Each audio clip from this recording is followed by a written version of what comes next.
a medical examination of the torture, crucifixion, and death of Jesus.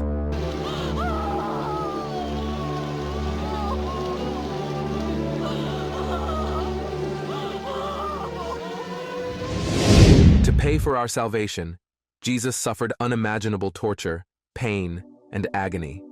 By the time of his death, his was scarred, pierced, and profusely bled. Have you ever wondered what a medical autopsy report on his body would have revealed? It would have been horrendous. In this episode, we will describe the final hours of Jesus and speculate on what his body would have shown after death, if it was examined by a medical professional as it is done today. Before we begin, please take a moment to subscribe, like, and share this video.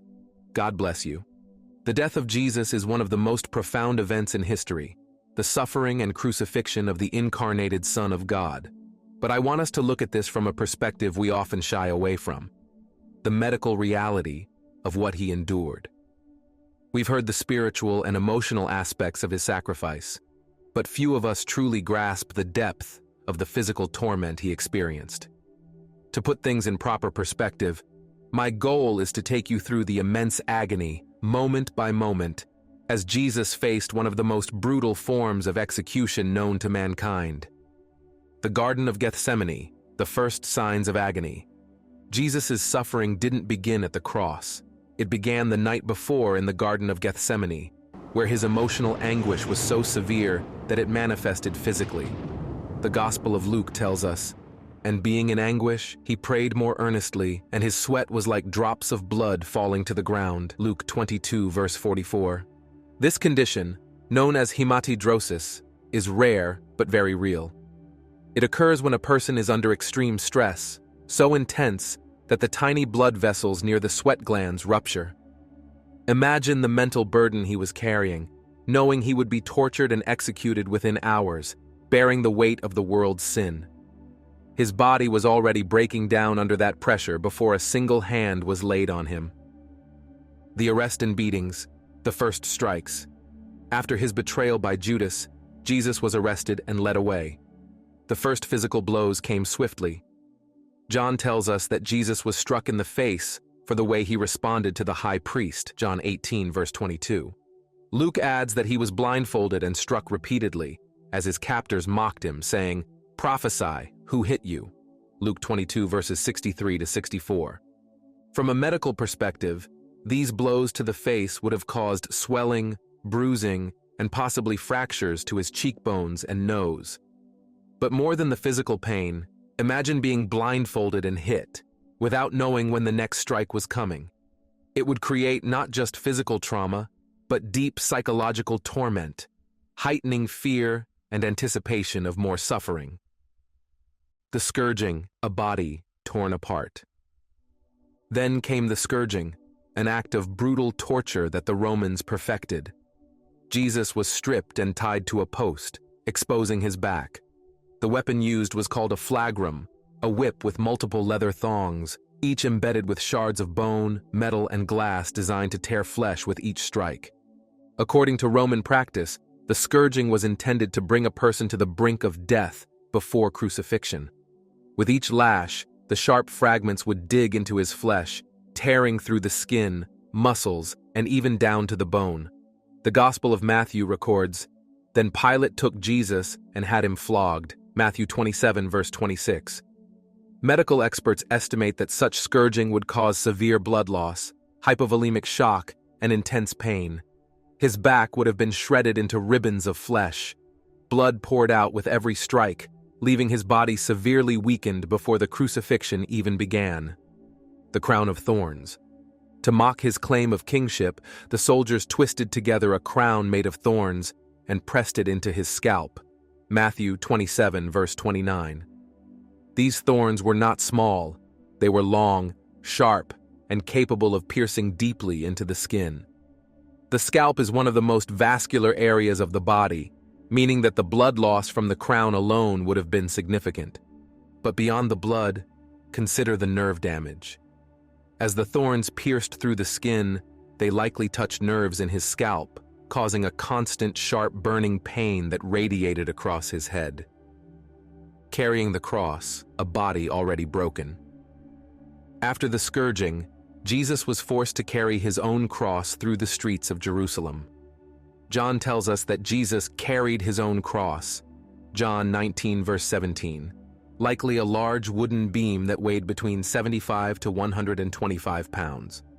Given the state of his body, flogged, bleeding, exhausted, this task would have been unbearable. The blood loss from the scourging likely left him in a state of hypovolemic shock, meaning his body was shutting down. Symptoms include fainting, weakness, and an intense thirst. It's no wonder that Jesus collapsed under the weight of the cross, forcing the soldiers to recruit Simon of Cyrene to help him carry it the rest of the way. Luke 23 verse 26. The crucifixion, the ultimate torture. Once at Golgotha, the place of execution, Jesus was laid on the cross, and the nails were driven into his hands and feet. It's important to understand where these nails were placed. They were likely driven not through his palms, but through his wrists, between the radius and ulna bones. This would have crushed the median nerve, causing a sensation akin to an electric shock shooting through his arms. His feet were nailed in a similar fashion, adding to the nerve damage and unbearable pain. As Jesus was lifted up on the cross, his entire body weight was borne by these nails. Every breath became a battle. To inhale, he had to push himself up on his nailed feet, scraping his shredded back against the rough wood of the cross. Then, exhausted, he would slump down again, causing more pain in his hands and feet.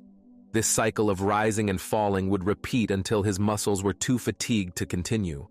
The pain was beyond comprehension. Medical consequences, suffocation, and heart failure.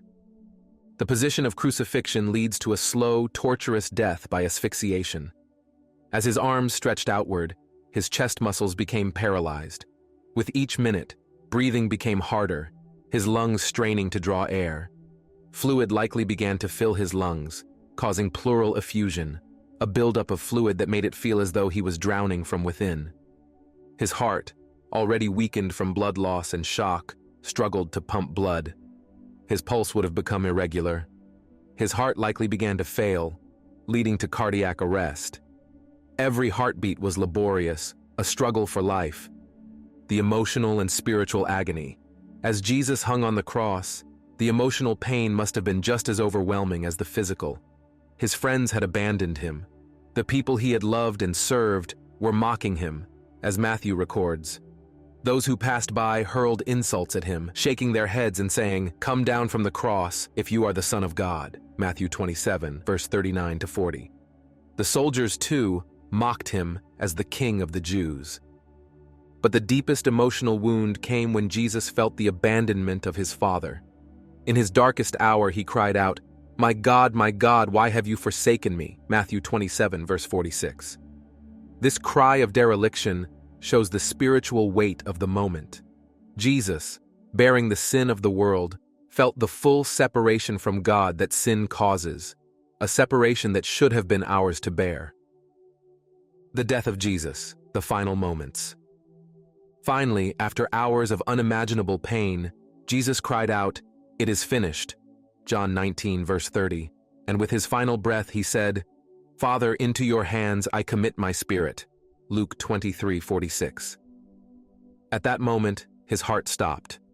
Medically speaking, his death was likely due to cardiac failure compounded by asphyxiation, blood loss, and exhaustion. To confirm his death, a Roman soldier pierced his side with a spear, and immediately blood and water flowed out. John 19, verse 34. This medical detail is significant. The water likely refers to pericardial and pleural effusion, fluid that had built up around his heart and lungs. The blood was the final proof that Jesus had truly died, the ultimate sacrifice. As we examine the torture and crucifixion of Jesus from a medical perspective, we see not only the physical agony he endured, but also the depth of his sacrifice. Every lash, every nail, every breath was a testament to his love for us. He bore the full weight of human sin, physically, emotionally, and spiritually, so that we might have life. The cross was not just a symbol of death, it was the ultimate act of love, paid in blood and suffering. As Isaiah prophesied, he was pierced for our transgressions, He was crushed for our iniquities.